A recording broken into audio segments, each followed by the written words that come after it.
Today is February 5th, and we are in Santa Barbara, California, at the University of California Community and University radio station KCSB FM.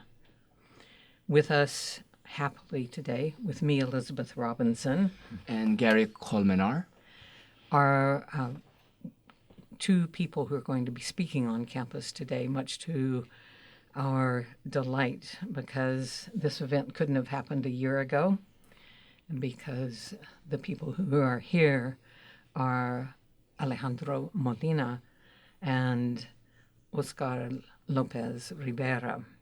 And it couldn't have happened a year ago because a year ago, Oscar López Rivera was still in prison, 35 years on from when he began.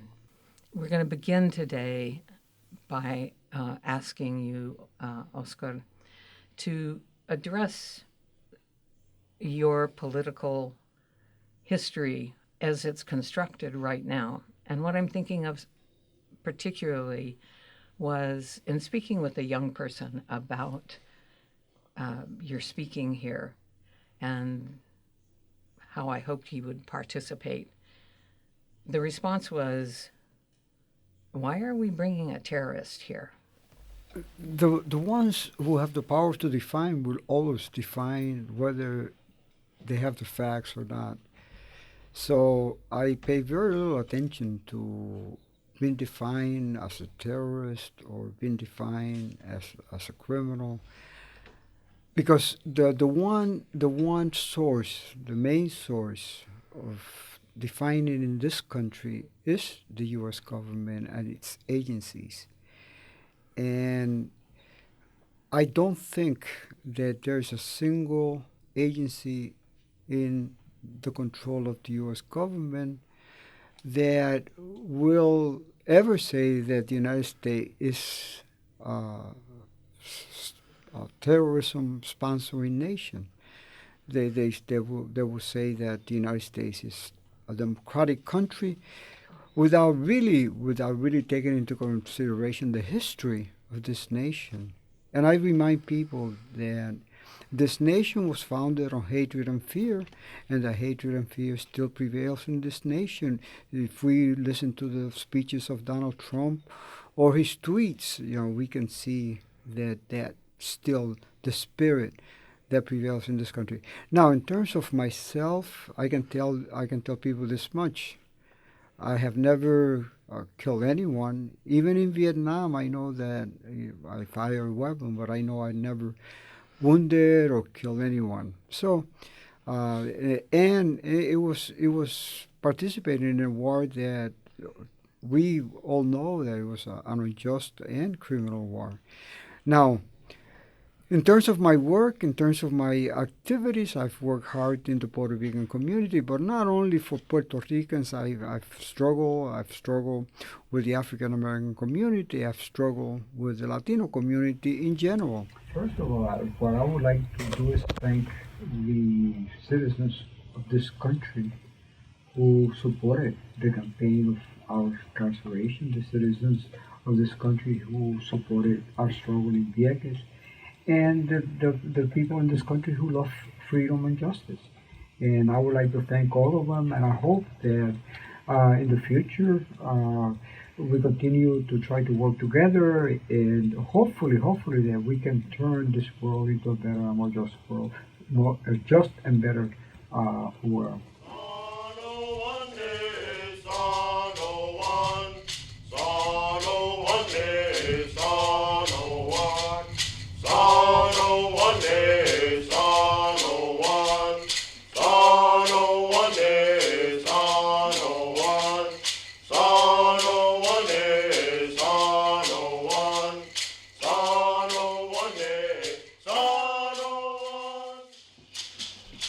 Puerto Rico cannot be free until all of us are free.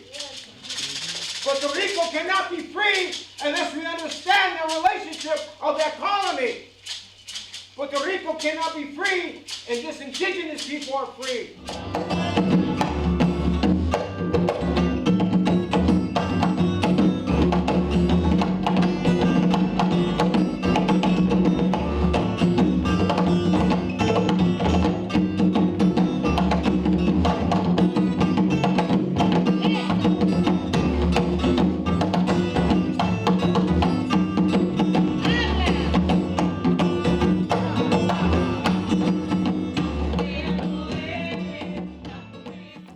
think the Puerto Rican struggle has a special importance at this time of history from both the perspective of international law and from the perspective of what the United Nations was supposed to do about decolonizing the world. One of the important developments in the late 20th century was the delegitimation of colonial arrangements. And that delegitimation always had this continuing tension with the geopolitics of major states, and especially the liberal Western states that on the one side purported to favor the right of self-determination as an abstraction, but when it came to concrete realities, as in Vietnam, for instance, or Algeria, the Western liberal countries basically tried to retain colonial prerogatives. And Puerto Rico is a glaring example of the UN failure to apply its own norms, above all the norm of self-determination, which really is the core commitment of the international order to the right of people to control their own political, economic, social, and cultural destiny. And Puerto Rico has not only been denied that opportunity, which is legally grounded, but it's been exploited for economic gain and as a military outpost that controls the Caribbean and Central American region on behalf of American imperial interests. Oscar López Rivera also represents a reality check in a different way. He exposes the fact that political imprisonment has been a reality long before we became aware of it in the War on Terror and the abuses at Guantanamo Bay and other black site prisons. Oscar López Rivera was imprisoned in 1981, but he is part of a long wave of Puerto Rican political prisoners who were incarcerated in the 1960s, in the 1940s, in the 1900s, all for advocating independence.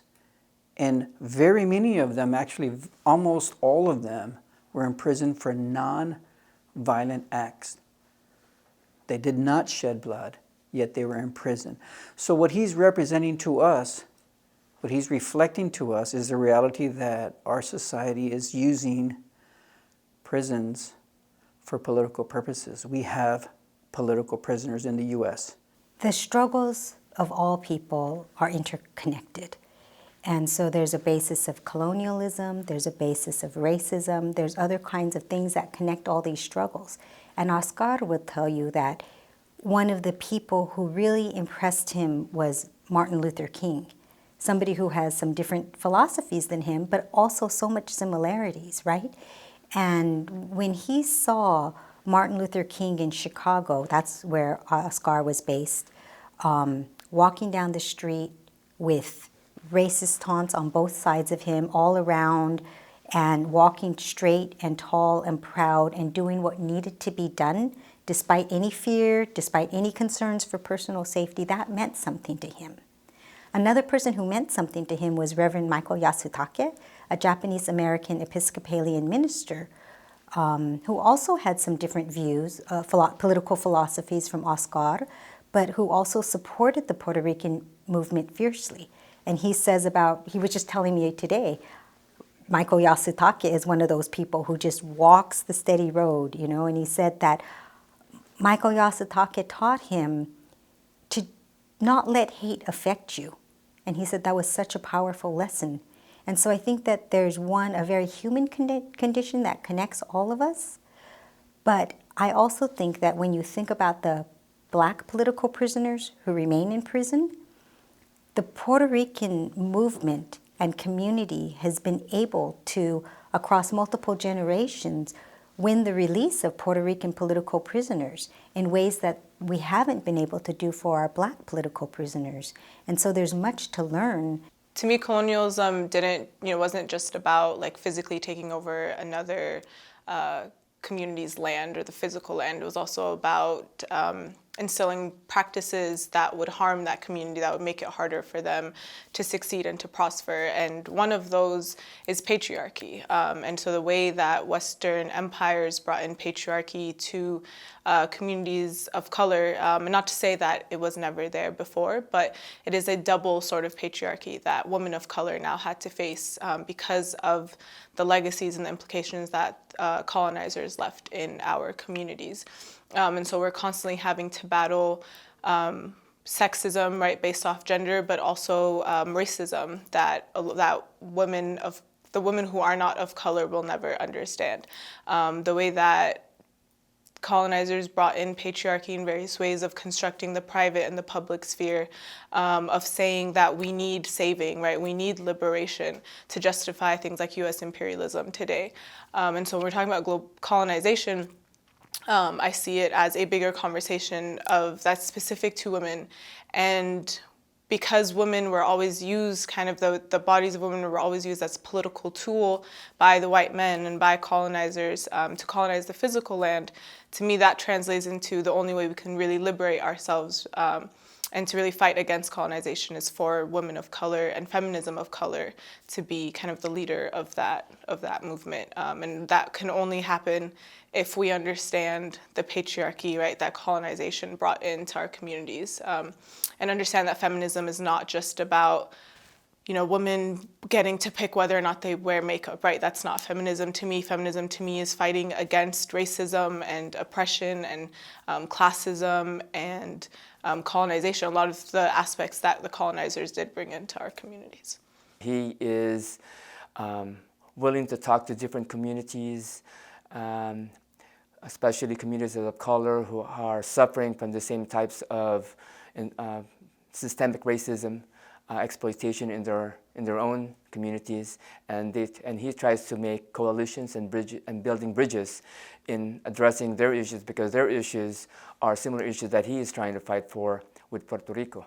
One of the things that I'm really emboldened by, about his work is that, after he comes back from the Vietnam War, he goes into the community and he begins to organize youth at youth centers, at struggling to create high schools where they can learn a different way of being and a different way of knowing than the dominant narratives about what's going on in the Vietnam War, what are the reasons why people are being sent across the world to fight for these various essentially colonial wars, right? And he's attempting to create spaces where young people could come together, think critically about the reasons why there's no food in the home, why parents are struggling working multiple jobs yet still can't pay for rent.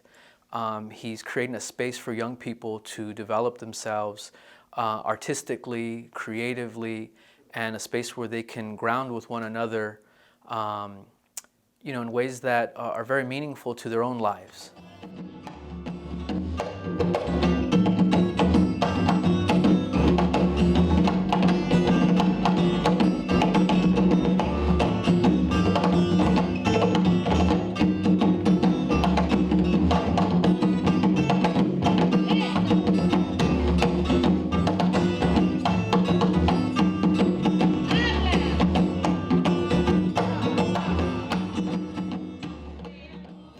Let me start by giving you an idea of how I got started.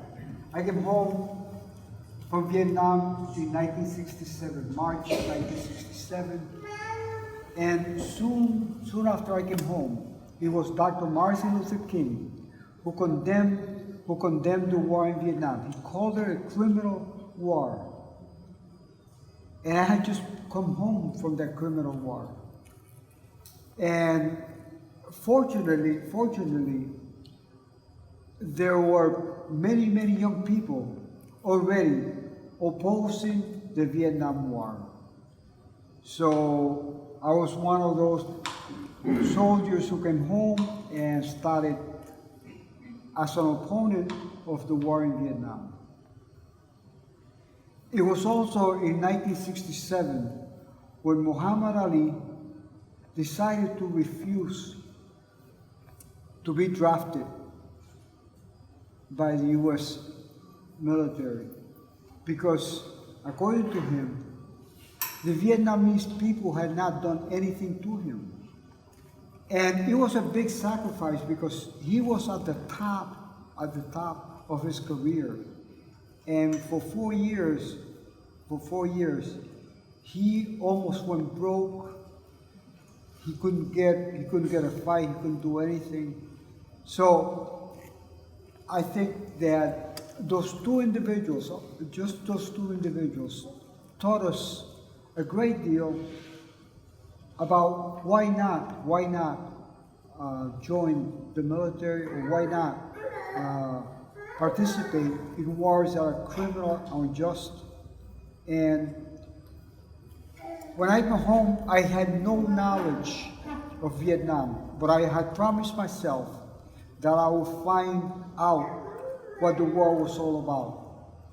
And I started reading, and I started participating in the anti-war movement, and little by little I became very conscious of what the United States government was doing in Vietnam. And it is amazing how few people in 1967 were still participating in the anti-war movement.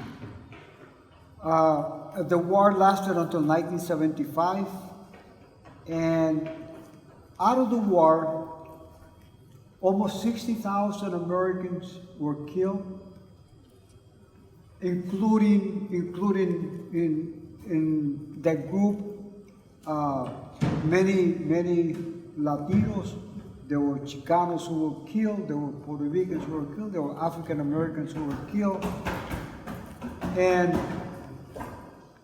what happens to a person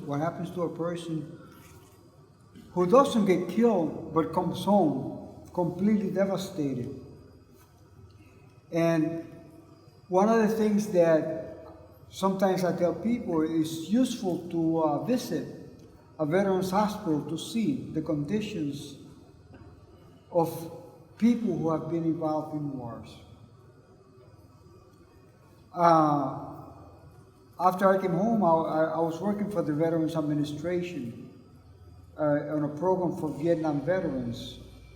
And for me, the war was a horrible experience, but it was more painful for me to see a young man of 17 years, 18, 19 years old, minus 2 legs, to see a young man the same age, blind, to see a young man with no memory whatsoever. You talk to him, and he would just be almost a vegetable. In the state of Illinois, there was a hospital, and if one of the patients there was just a torso, and they would wheel him on a foot cart, metal cart, and he was alive, but he was just a piece of from the legs down. He had lost everything. So those are the things that I think we don't pay attention to, and it would be good to think of the other, to think of what people go through, what the pain that people suffer. So that was one of the incentives for me to start working against colonialism in Puerto Rico. And people don't know what colonialism really is unless you experience it. Because colonialism dehumanizes the colonized, but also dehumanizes the colonized. My name is Diane Fugino. I am the director of the Center for Black Studies Research and a professor of Asian American Studies. And I really am so gratified to see the number of people who've come out. This is really a very special event for me. I first got introduced to Oscar through his brother. And I was actually in New York and went to hear him at Hostos College, actually. And he told a story that was very powerful and has stayed with me all these years. He said that there was a man who was trying to find peace in the world. He climbed Mount Kilimanjaro. He, did everything he thought would find him truth and beauty and peace in the world. And then he went into an American gulag, a place you wouldn't expect to find peace and beauty and truth. But he met with Oscar López Rivera, and he got enlightened in a way that was shocking to him. And I was very fortunate because I also got to make that journey and to visit Oscar López Rivera many years ago now, inside prison. And he, in an amazing way, spent 36 years in prison fighting for the liberation of Puerto Rico, 12 years, more than 12 years in solitary confinement with sensory deprivation, but has come out not just with his humanity intact, which that in itself is remarkable, but really with this fierce spirit and this love for all people, for justice, for truth, for beauty, for joy. And so it's just wonderful that we can have him here. I'm going to read straight from the book, Oscar's words, because I think those will introduce him to you best. During slavery, there were two categories: good slaves and bad slaves. Good slaves were submissive, followed the orders of master, and at the order of master were willing to inflict any harm on fellow slaves. In contrast, bad slaves sought freedom. They were bad if they wanted to liberate their people. They were bad if they wanted to put an end to the degrading and pernicious system of slavery itself. In Puerto Rico, there are also two categories. The good Puerto Riqueño is willing to tolerate the indignity and tyranny of colonialism. The good Puerto Rican is willing to support the interests of the U.S. in Puerto Rico. The good Puerto Rican is willing to be cannon fodder in the wars waged by the U.S. The bad Puerto Rican, on the other hand, is the one who wants freedom for himself and for his people. I can tell you I have been both. I've been a good Puerto Rican, and I've been a bad Puerto Rican. I was a good Puerto Rican in 1965. I was drafted into the U.S. Army. I was good enough to be awarded a Bronze Star by the Secretary of the Army for meritorious service, valor, and courage under fire. I was a good Puerto Rican because I went to Vietnam to fight against people who'd done nothing to me. I shot at Vietnamese people, and they shot at me. For that, I was a good Puerto Rican. When I came back to this country, as soon as I expressed my opposition to the war in Vietnam, not as someone who had gone to Canada, but as a veteran, I became a bad Puerto Rican. I became a bad Puerto Rican when I tried to struggle to improve the living conditions of my people. In Chicago, I marched, and I struggled for better housing, for jobs, for a better education, for alternative schools.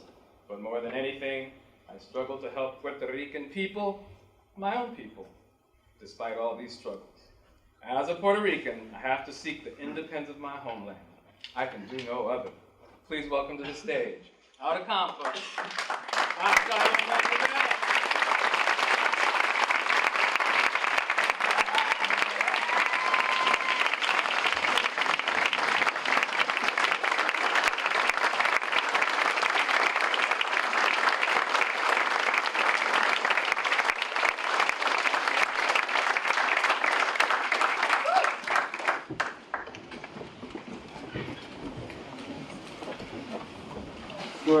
Good evening,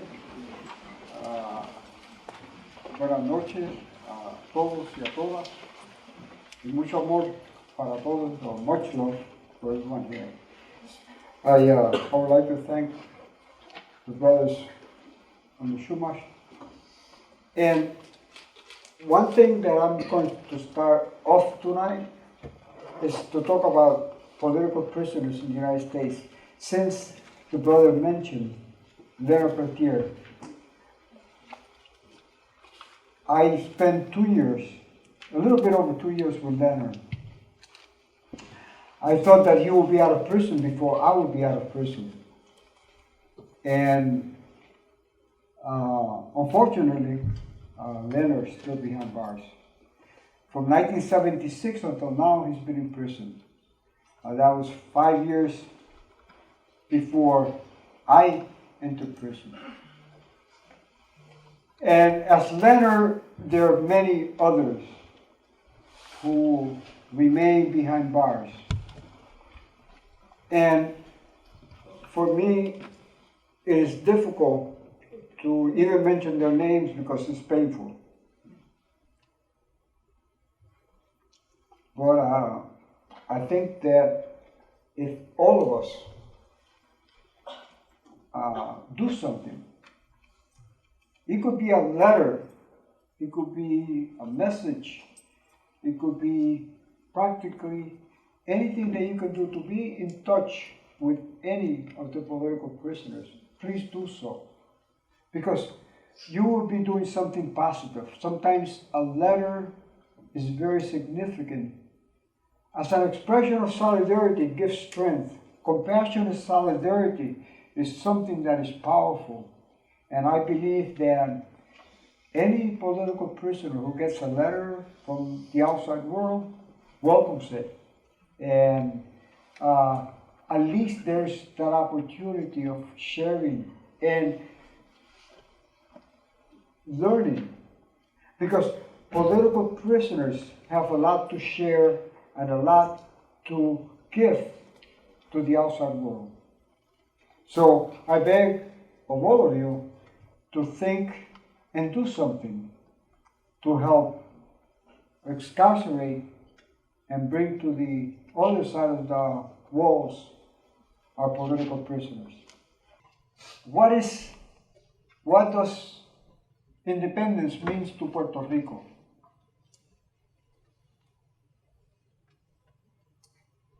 For 120 years, Puerto Rico has been a colony of the United States. But it has been a colony with the aid of Puerto Ricans who represented a Puerto Rican elite. When the United States government came to Puerto Rico with its arms and with its forces and took over Puerto Rico, they did it knowing and having identified Puerto Ricans who were going to serve them. They chose to serve the colonizer. And since 1898, there has always been a Puerto Rican elite that has helped the criminal government of the United States to maintain its colonial chains over Puerto Ricans. Without that elite, the United States government could not have done what it has done to Puerto Rico. So I say this in order to show you and to make sure that we understand what colonialism really is. Because colonialism is something that works against the colonized at all times. And people become as the colonizer. We tend to internalize the colonizer, and we become as bad as the colonizer. When Matef was reading something that I presented the first time that I was before a federal court in the United States, making that difference between the good Puerto Rican and the bad Puerto Rican. And the good Puerto Rican was being defined by the United States government. And the bad Puerto Rican was also being defined by the United States government. But along the way, there were Puerto Ricans who made it possible for the United States government to define us as bad Puerto Ricans. So let's say that I'm a bad Puerto Rican, but I'm a bad Puerto Rican for loving my country. I'm a bad Puerto Rican because I firmly believe that we can transform this world into a better and more just one. Not only Puerto Rico, not only the islands of the Caribbean, not only Latin America, not only North America, but the whole world. And we can make this planet also a better planet if we dare to struggle, if we dare to do what needs to be done.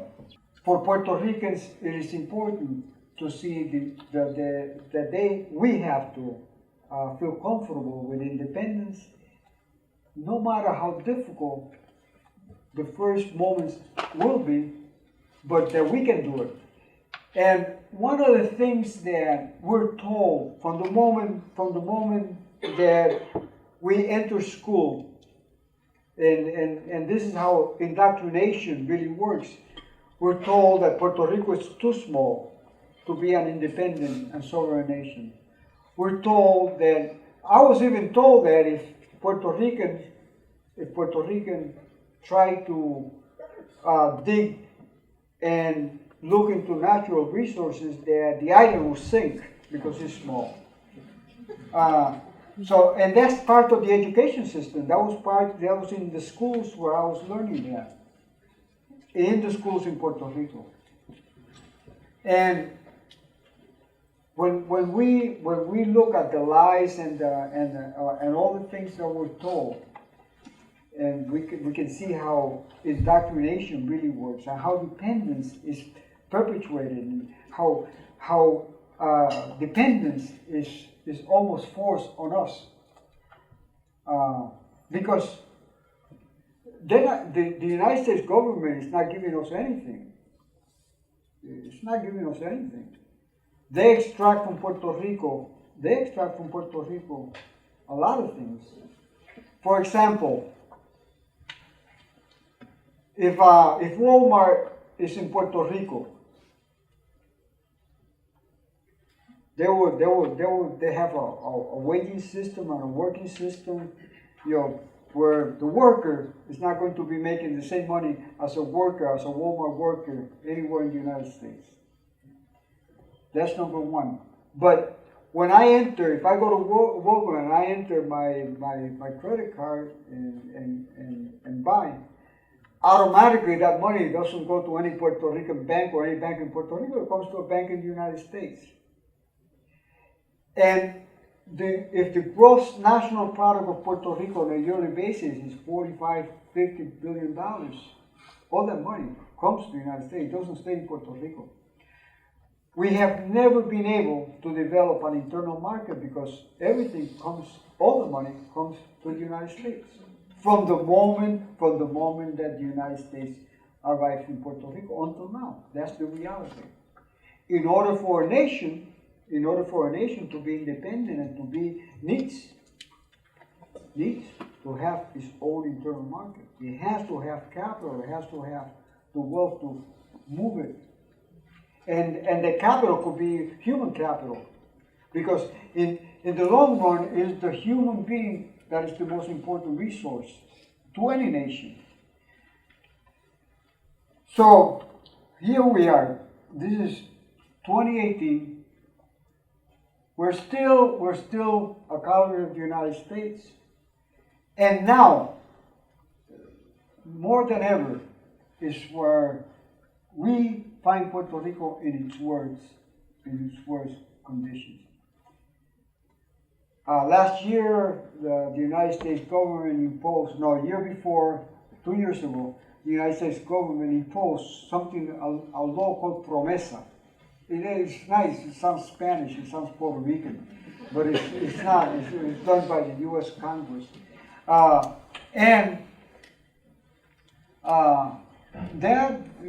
They picked 7 people, and those 7 people decide how the budget of Puerto Rico is going to be spent.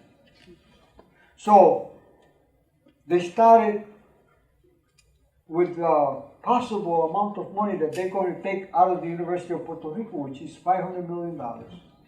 If $500 million is taken out of the University of Puerto Rico, the University of Puerto Rico most likely will be collapsing. Last year in August, 157 schools were closed in Puerto Rico, and the Puerto Rican elite that helps Washington to administer the colony, the governor of Puerto Rico, is calling for 300 more schools to be closed. So if that happens in less than a year, we will have close to 500 schools closed. That means that school teachers will be fired, school staff will be fired, and less workers will be making money. And most likely, mostly all those teachers will end up coming to the United States because there are no jobs in Puerto Rico for them.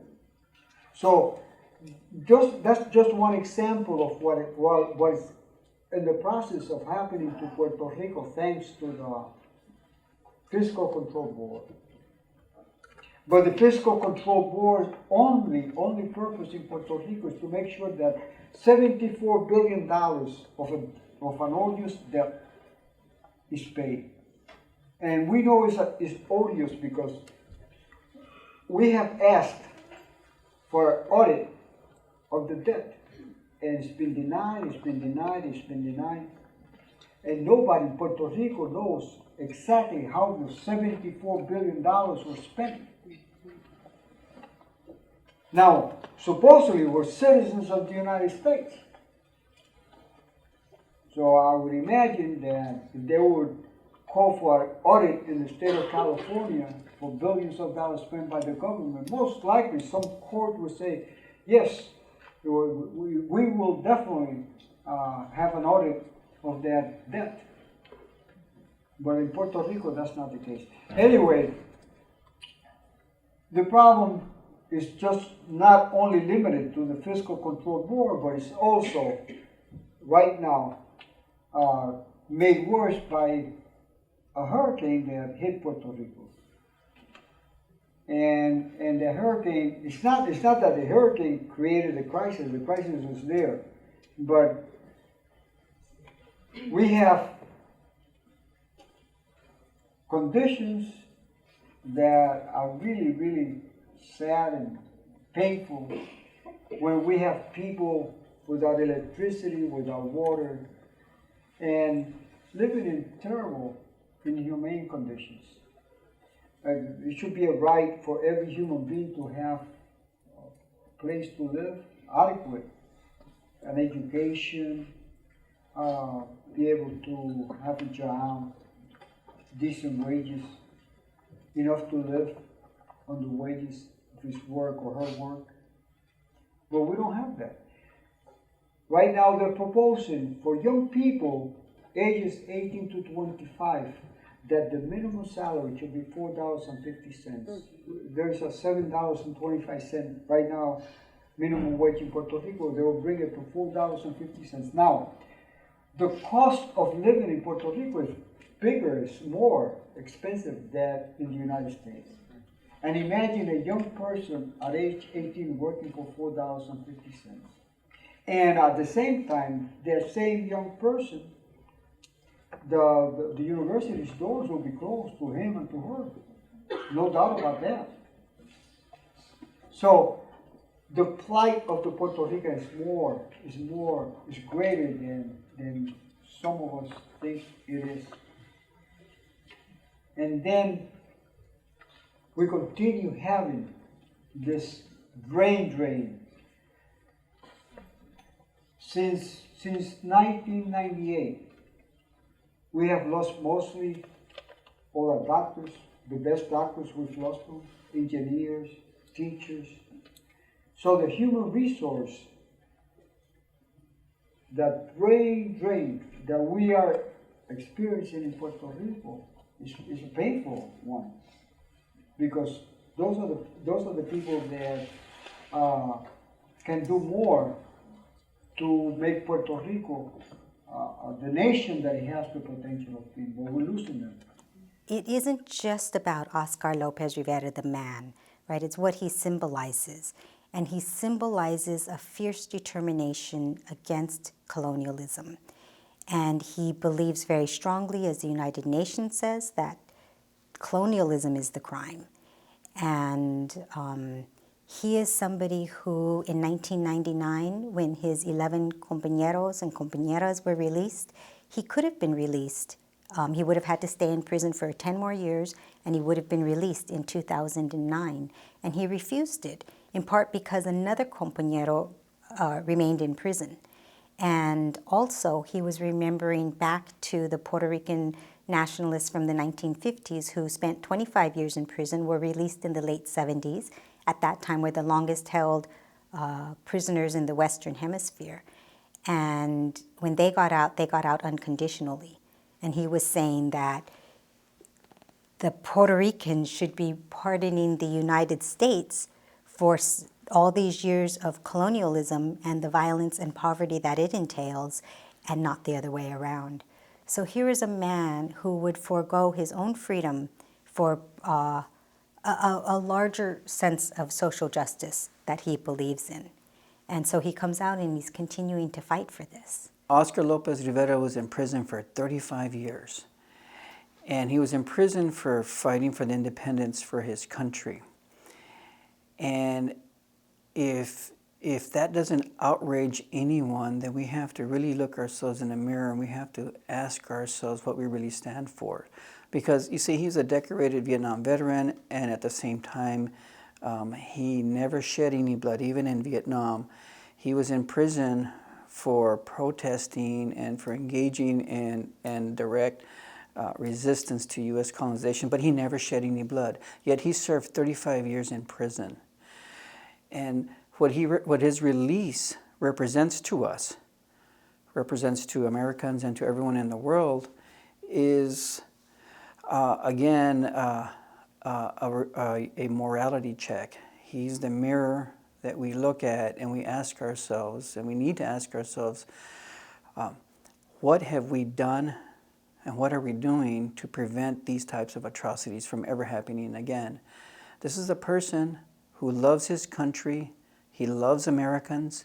He has no ill will. He is not, surprisingly, angry after 35 years in prison.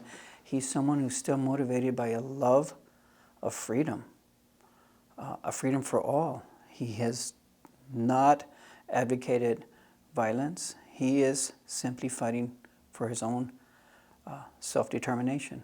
Well, the name that comes most quickly and spontaneously to mind is Nelson Mandela, because they both spent long periods in prison, and they both emerged as humane individuals dedicated to their cause, but also pursuing a politics of reconciliation, if I understand it correctly. And my sense is that Puerto Rico needs this kind of leadership and inspirational figure at this stage of its struggle. I was really impressed about his knowledge about the history of colonialism and imperialism that a lot of countries have suffered, specifically Cuba and the Philippines, which a country that where I came from, and a country that I've been learning about the history when I came here, and has really given me the push to become a critical thinker. But what I admire most is that he is aware of the impact of U.S. military occupations in the Philippines and in the other islands, like he mentioned Okinawa, Hawaii would be one example as well, but other countries where there is massive U.S. occupation and the toll that those occupations have levied against the people and the environment in those places. Not to mention that when the U.S. bases have left, they have left a legacy of environmental problems, toxic issues that have not been addressed. It's resonating globally because, these issues of dispossession are happening everywhere, right? And so when people see young people like himself and the others that he worked with organizing to create another way of being, I think that it sends a message that these kinds of struggles with impoverishment, with having your lives be considered disposable, is not natural, it's not necessary, nor is it, from what they show us, inevitable, right? And so I think that people who, are facing these extreme kinds of conditions, take heart in seeing others, struggle for a way of being that's based on peace and mutual respect and, these really broad notions of social justice. So as a graduate student in an institution that, for me, is in many ways an oppressive institution, just universities in general, tying that into seeing him as an inspiration, right, of the way that he fought against empires and fought against the U.S. empire and colonization, it gets hard sometimes to be what I would call myself a radical activist and a Muslim woman of color in a space that was never meant or created for me. And so to see people like him as an inspiration to keep going, to not be afraid to fight for what you know is right, is something that is very pertinent, especially as a student in a university that I know is oppressing many people currently, in the past, in the future will. So using him and drawing from him and using him as inspiration to keep going and to know who we're fighting for and what we're fighting for, and that people have done it and will continue to do it, and it is on us to continue those legacies. I hope that we can walk out of here with at least a better understanding of what Puerto Rico is, a better understanding of what colonialism is, a better understanding of the potential that we have, all of us, to work on this world, to make this world a better and more just one. And it is the hands. It is in the hands of the young people, because it is the young people who have the energy, the time, the creativity to push forward, to struggle, to do everything possible, to live quality of life rather than an empty life, life with meaning rather than a life without any purpose, a life that is significant. And I think every single one of you can make a contribution. You can make a contribution, like I said before, to the campaign of the political prisoners, help the political prisoners to come out of prison. You can make a big, big difference in making sure that the planet is protected, that the denials of climate change and the warming of the planet is not happening, because it's happening. And you can make a difference. You can make a difference stopping a lot of the pollution.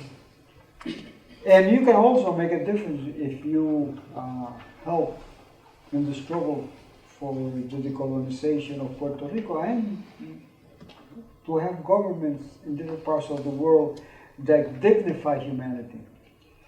And I think that we can do it, you can do it. The only thing that is impossible in this world is that doesn't get done. And if we want a better and more just world, all of us can do something. So I invite all of you, and I'm going to say this again, I'm here to express my profound gratitude to all of you for coming here tonight. And hopefully that someday I can invite you to come to a free and independent Puerto Rico.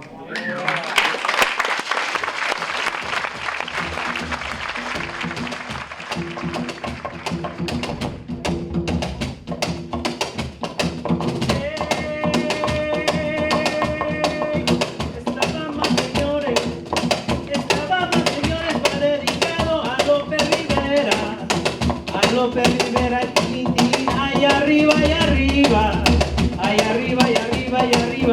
En la unión está la fuerza, en la unión está la fuerza, y así será, y así será, y así será.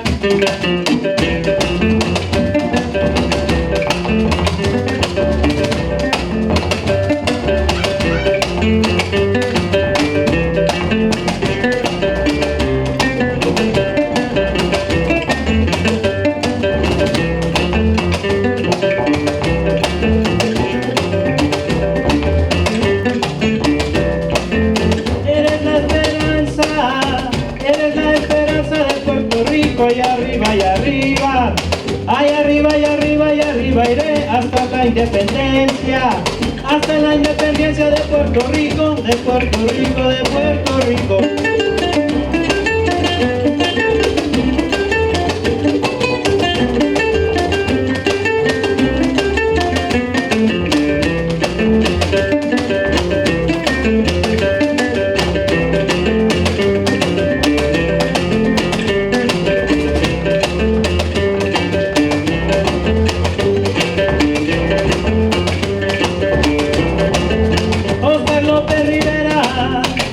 López Rivera,